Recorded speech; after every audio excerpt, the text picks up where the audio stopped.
Next, we have the author of Salt, Fat, Acid, Heat. He's a chef and a co-host of Home Cooking. To introduce the finalists for the 2023 National Book Award for Poetry and the panel chair, Heid E. Erdrich. Please listen to the voice of Samin Nosrat. Poetry reveals the limitless possibilities and power of language. The finalists for the 2023 National Book Award for Poetry explore communication and touch, the ancestral healing medicine of words, and the building of community and collectives.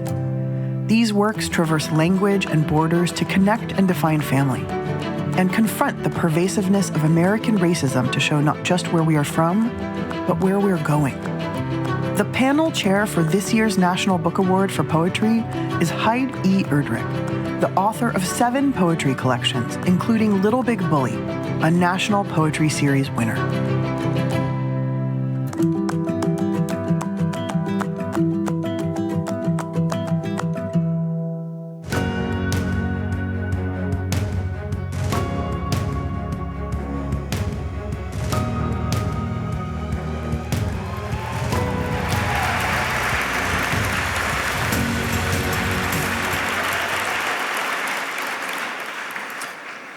I'm gratified to thank my colleagues on the poetry panel for their hard work and the camaraderie and the pleasure of their company in a quite difficult task. We thank the National Book Foundation for this honor.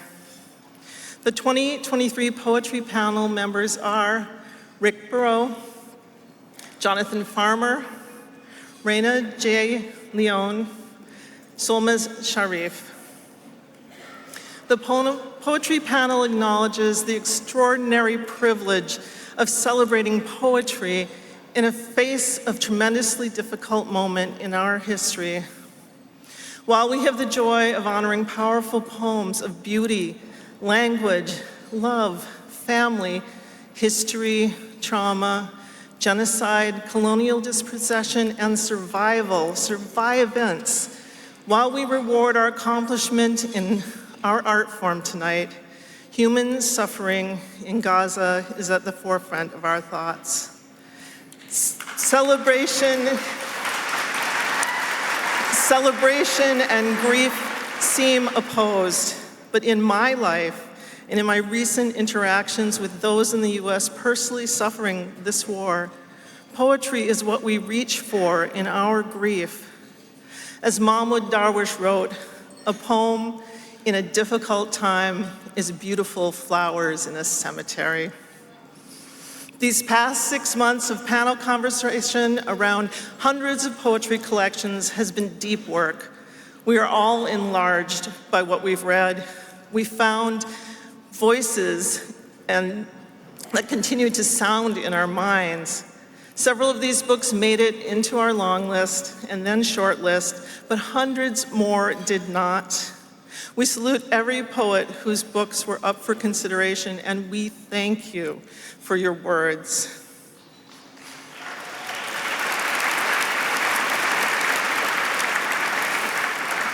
The finalists for the National Book Award for Poetry are John Lee Clark, How to Communicate, W.W. Norton and Company. Craig Santos Perez from unincorporated territory, Åmot. Omnidawn Publishing. Brandon Som Tripas, Georgia Review of Books, University of Georgia Press. Eve Shockley, Suddenly We, Wesleyan University Press. And Monica Yoon from Grey Wolf Press. This year's National Book Award for Poetry goes to, from unincorporated territory, Åmot, Craig Santos Perez.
Hafaday, greetings.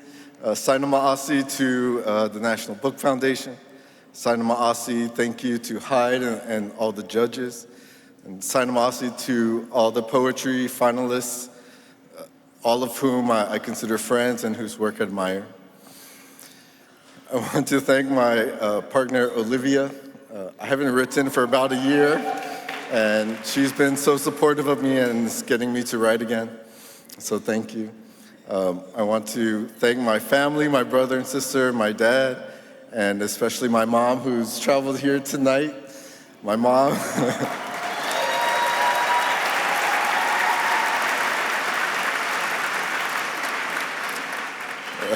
I'm from a very small island of Guam, and there's only one bookstore, and when I was a kid, my mom would take me there every week to always buy me a book, and she instilled the love of reading and writing from a very young age, so thank you, Mom, I love you so much.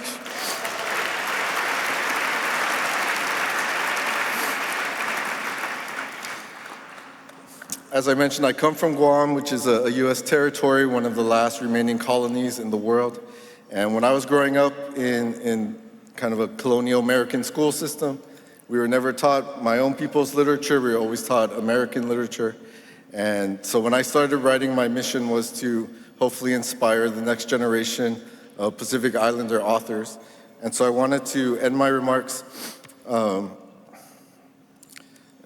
read a poem, the last poem from this book.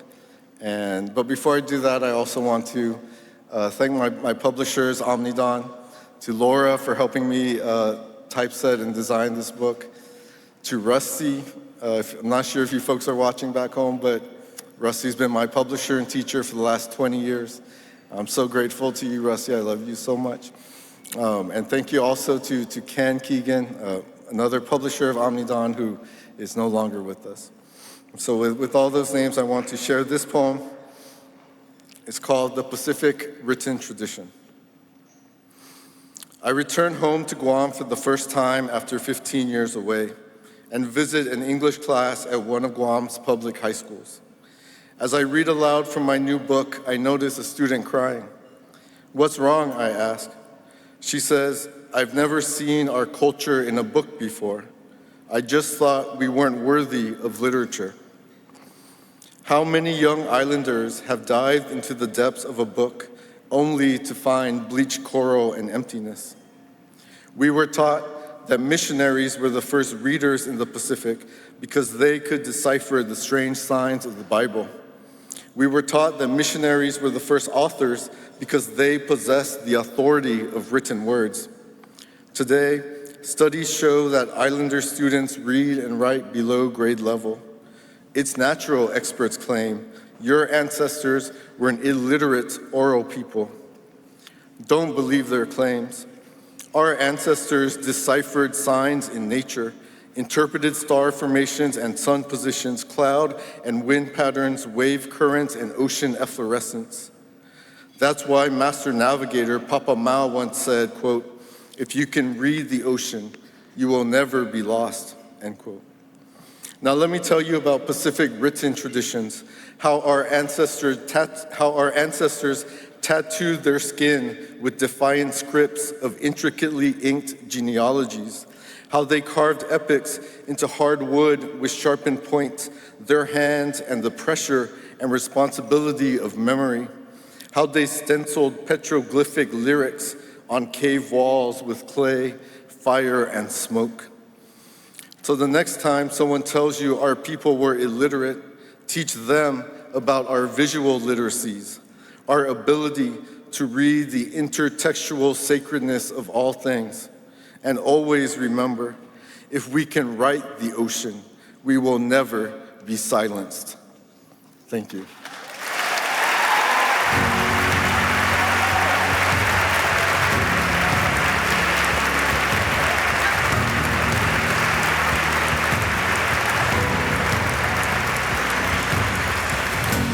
Congratulations, Craig.